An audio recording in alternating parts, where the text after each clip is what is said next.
Well, tell me what's the difference between lying and misleading Congress in this context? Well, if you want to have this legal conversation, it all has to do with your state of mind and whether or not you had the requisite intent to come up with something that can be considered perjury or a lie.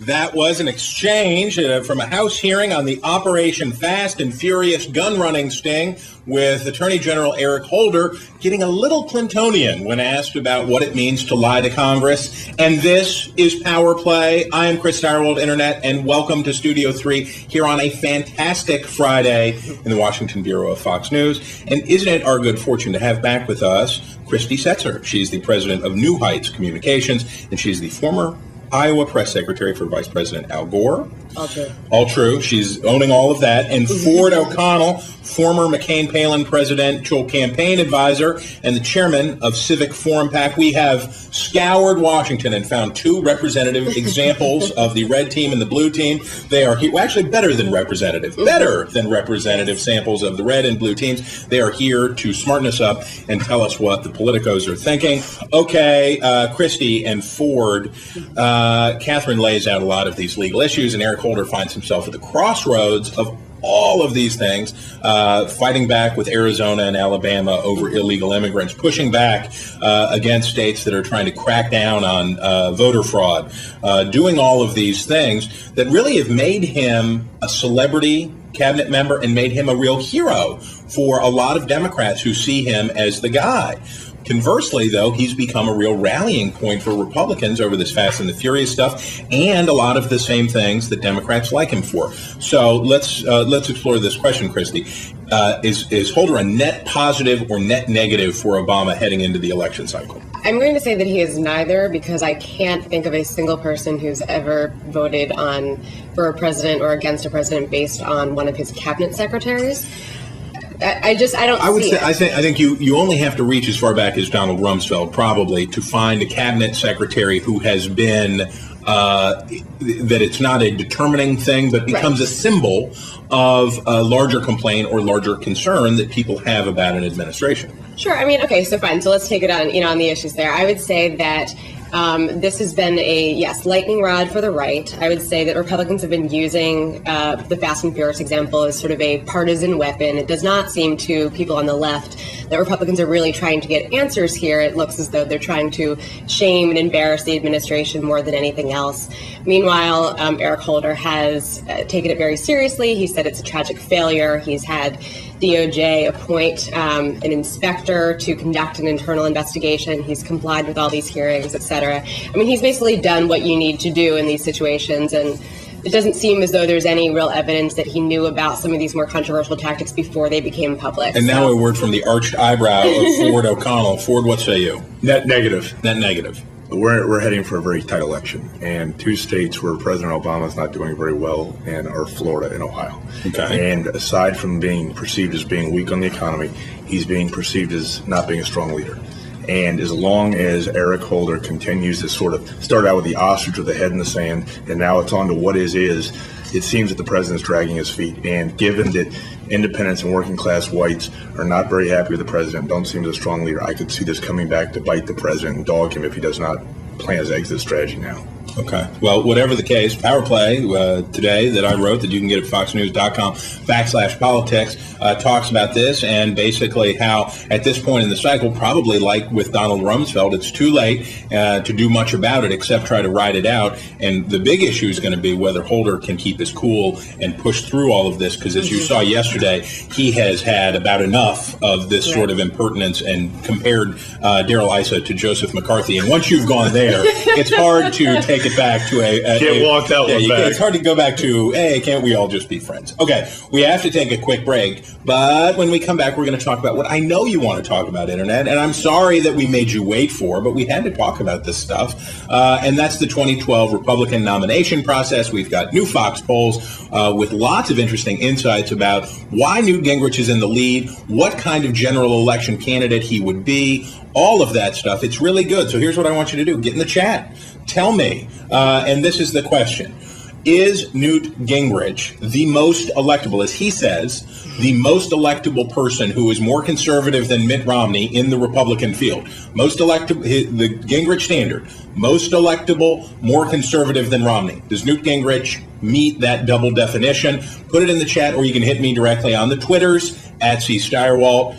Most electable, more conservative, is that Newt Gingrich? We'll see what you say when we come back. So stick around. The contradictions of Mr. Gingrich's entitlement plan reveal part of his political character, which is that his policies often don't match the high decibel, sometimes grandiose nature of his rhetoric. That was the Wall Street Journal editorial page criticizing former House Speaker Newt Gingrich's plans on entitlements, sniffing about it, rather harumphy, the flagship conservative opinion page in America. And this is Power Play. Welcome back, Internet, and welcome back to Christy Setzer and Ford O'Connell, who are friends of the show and providing able and bipartisan assistance today. So we thank you both for being with us. I wrote today about, not that I just want to talk about stuff that I wrote today, but since I wrote it, I know what's in it, and I have the leg up there. If I may quote myself. If I may quote myself, back to myself, well done. But basically, the headline that I wrote is, Americans know Gingrich well, for good and for ill. Mm-hmm. Now, right now, Mitt Romney is going harder and more personally against Newt Gingrich than he has before. With Rick Perry, he basically stuck to the issues. During the Perry boom, in late summer, early fall, Romney focused on he's a career politician, he's soft on immigration, and stuck with these things. On Gingrich, man, it is right down his gullet, talking about marriage, values, constancy. This is the kind of attack that you do not normally see in a primary, presidential primary, because it tends to turn voters off. It's very dangerous stuff when you make a personal attack against somebody. So let's start with. Let me say one thing. This attack that you may say many things. Well, I'm calling balls and strikes here. I have to be neutral between these two, but I will say this: that this is the most conviction I've actually seen Mitt Romney show. Yes. To the entire campaign. Yes. So it is a positive in some extent for Romney, because we now know that he's no longer a 10 soldier and he actually has a heartbeat. So this is a good thing for him, and I'm wondering if he can actually take this and push it through other issues, because while he's the most electable right now, some would question whether he's the most conservative, because that's one thing, is a strong leader that Newt Gingrich definitely has a leg up right now on Mitt Romney. And the Fox News polls, Christy, say that Gingrich was seen among all voters as a stronger leader than President Obama and Romney. But at the same time, the poll also showed some disconcerting negatives for Gingrich about his seeming presidential, about his honesty, about all of these personal attributes that Romney is right now whacking away at with, as Ford says, the greatest enthusiasm that we have seen from Romney to date is calling Newt Gingrich a scoundrel. So how do you think it's going to play? Yeah, and some of the issues that Newt Gingrich was being tagged with in terms of, I think one said that 40% considered him a phony. They thought that basically he was... And that's higher than the other two. Yes. Mm-hmm. And, but these are some of the same problems that basically Mitt Romney has had to face as well. I mean, obviously, even my friend Ford here seems to maybe think that Romney has some problems with his integrity. So that's what's going to be a problem for Gingrich coming up, is that he's going to have to face some of the same tags in terms of a flip-flopper, et cetera, that Romney has already had to face.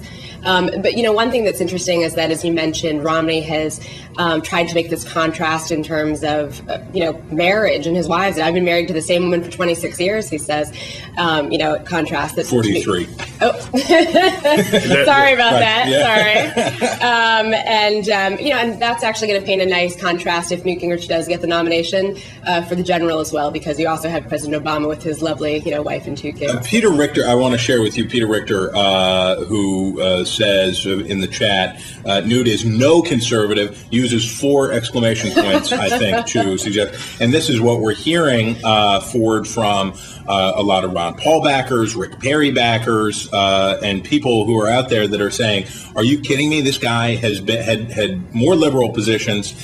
Is it revealing, perhaps, that conservatives like Eric Erickson, Tim Carney over at the Washington Examiner, and others are now to the point of saying, John Huntsman is more conservative and more consistent than Newt Gingrich Ford? Well, I think our friend Eric Erickson wanted to walk that back a little bit after Did he said try that to Huntsman was committed a cardinal sin by working for the president. He goes, his economic plan may be the best of the group. But between Romney, I would still argue at this moment that Newt Gingrich is more conservative. And the reason is simple. One, he shut down the government overspending. And two, he pushed President Clinton to the right on welfare reform. But is it high enough bar for Romney to surmount that he is more conservative and more constant than Newt Gingrich, who has had many of his own apostasies and has been a bit of a flip-flopper on some issues himself? Well, that's the great trick for Romney. All Romney's told us so far is that he's the most electable candidate.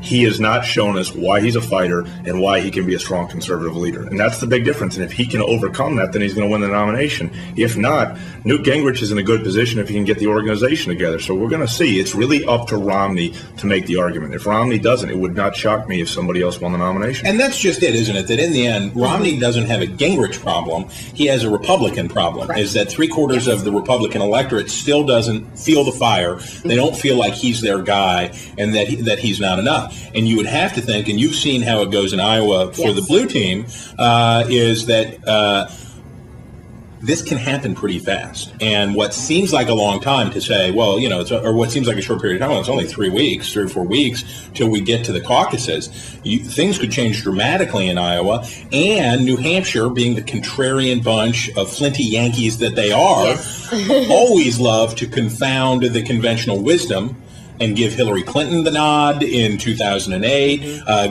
go for John McCain, whatever it is that they can do to frustrate and annoy the party establishment. New Hampshire likes to do it. So there is a lot of baseball still to be played here, right?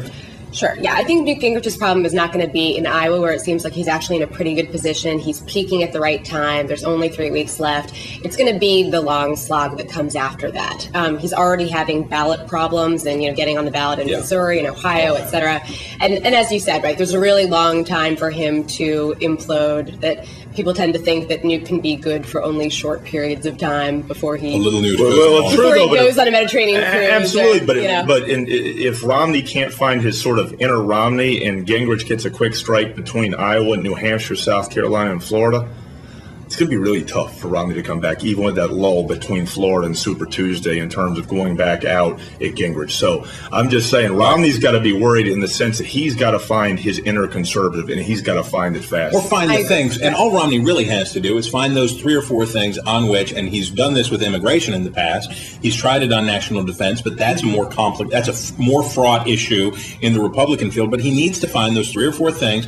Entitlement reform certainly can be one of them, where he can say, he can reverse the Gingrich argument and say, I am the most electable person who is conservative, and that he can make that case to conservatives, right? Yeah, it seems as though up to this point, Romney's team has made the calculation that they don't really need the certain segment of mostly, I guess, Christian conservatives and evangelicals, that they can do without that. And I think this is the first time where his team is realizing, no, we actually need to make an argument to some of these people, because it's not enough that we're at 25% in the polls and have consistently been. Yes, okay. Roscoe Ellis is right. We're going to have Roscoe on the show here. He's nailed it. Yes, right now Gingrich is both the most conservative and most electable, but there's still time for that to change. Aren't you good, Roscoe Ellis? You people should probably follow him on Twitter, because he's probably very smart. Okay, we're going to take a quick break, but when we come back, we're going to talk about the unfortunately named MF Global and what's going on with Jon Corzine. Does it matter? Is there political significance? Does this story have legs? And we're going to be joined by Brenda Butner, who is so good and so smart and nice to join us. So when we come back, Brenda will be here. We'll keep the panel, and we're going to hash it all out. So stick around.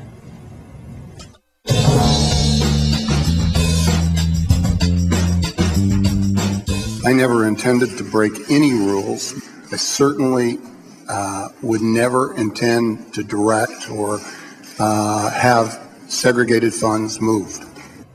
That was former New Jersey Governor Jon Corzine in testimony before the House Agricultural Committee about his work as the CEO of now defunct commodities trading firm MF Global, which it turns out is missing about $1.2 billion of its investors' money, pleading incompetence before the Congress. And this is Power Play. Welcome back, Internet. So good to have you here, and so good to still have Ford O'Connell and Christy Setzer with us still, who are helping us sort out all of this. And as before it says call the balls and the strikes politically. But you know what we don't know much about in Washington is money. We know about spending it. It's good. Washington is really good at spending it and collecting it. But in terms of how it's made or where it comes from, we have some struggles.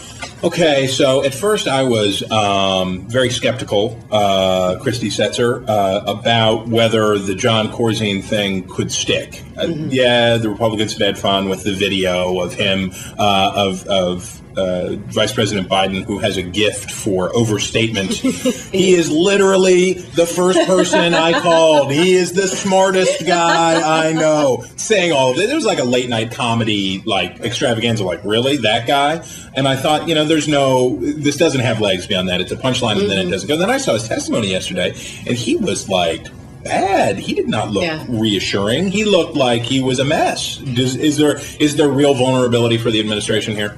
No, there's real vulnerability for Jon Corzine. Okay. No, I think that, look, we have a problem in Washington and in Congress, I would say, with, dealing with Wall Street irresponsibility. I think that, Jon Corzine's actions yesterday and, throughout this story stand in stark contrast to, say, somebody like Elizabeth Warren, who's been really able to stand up to Wall Street and fight for consumers. I mean, one of the biggest stories this week, obviously, was from yesterday was Congress voting down the nomination of Rich Cordray to be the head of the CFPB. This is the Warren. This is the guy who's the former Attorney General of Ohio, who the president wants to lead the lending regulatory body that was created under the Dodd-Frank bill. The Republicans think that he is too liberal, too far, too aggressive, and will actually hurt lending. Democrats say that he's the kind of watchdog that they need. Republicans are filibustering him, and now Democrats are pressuring the president to make a recess appointment over Christmas. That's right.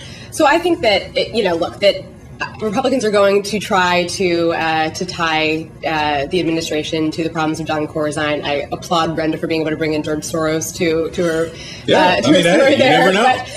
All right, but the president is crosswise on the economy, and he's saying I'm doing everything I can. And if he's saying that one of his sources, depending on what comes out with this, is Jon Corzine for fixing the economy and was going to be a Treasury designee, you've really got to wonder what the president's thinking about the economy. And this was him being discussed as a possible exactly. For if this goes south for Corzine, you really got to wonder that this could be a tipping point to push the president over in a really tight election. Well, let me hold forth and say this, that to tie it all together, with the Attorney General stuck in a crawfish on the gun running stuff and these other things, and the Occupy Wall Street folks and liberals very upset that no one has been jailed for the economic meltdown. Power Play predicts that the Justice Department is going to find some scalps to take at MF Global before this is all done. It will help the Attorney General, it will help the President, and it will also help satisfy the 99% who want some blood. Do you guys agree, disagree? Quickly. No. I completely agree, because the 1% and the 99% are pissed off as hell at hedge fund managers. It's just that simple. He can talk like that because we're on the internet, people. It's okay. Don't worry about it. It's all right. It's all right. We'll put an NC-17 on it. Don't worry about it. All right. Christy, Ford, thank you so much, as always, for making time for us. It's always a pleasure. We do not have a word from Charles today because he was not on the panel. I'm sorry. You know who out there, Mrs. Power Play, who's upset when we don't get to hear our word from Charles. I'm sorry he's not on, but hopefully we'll have him for you next week. We hope you all have a great weekend. Thanks for spending a little time with us.